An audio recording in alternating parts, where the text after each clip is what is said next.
on Rivington Street, there was a little synagogue, and it wasn't your typical air-conditioned, with seating, beautiful seats, and a nice bima, and beautiful surroundings with microphones. It was a hole in the wall. I don't know what it was before, but it was this long place with benches. They probably got it from a church somewhere. Who knows where they got it from? And everyone looked old to me. But when you're a kid, everyone looks old, right? And it just smelled. It smelled of old. The people smelled of sweat and oldness. The wood smelled old. It had this. Not that it was horrible, but I was aware of it.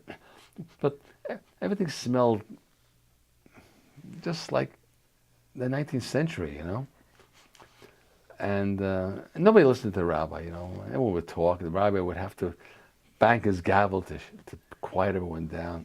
Now, back then when you got an aliyah, if you're familiar with it, to go up and read the Torah or at least introduce the person who's going to read the Torah to say the prayer. Back then,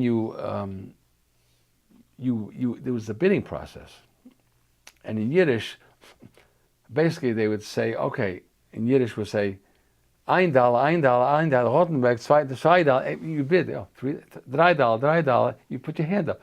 So it's the way the synagogue make money. But it was a funny Yiddish auction, $2, wer gibt $2, wer gibt $2, oh, Rotenberg, schönen Dank, $2, $3. And every component of the service had a different price, But it doesn't sound like a lot these days. But when I tell this to people, they say, "You did what? This is an auction?" But that's the way it was done. It was an old European way of supporting the shul. But also the rabbi, when he gave his lecture, which I never understood, because he was the old guy and he whispered, but he did it in Yiddish, And my father always say, don't listen to this guy. He doesn't know what he's talking about.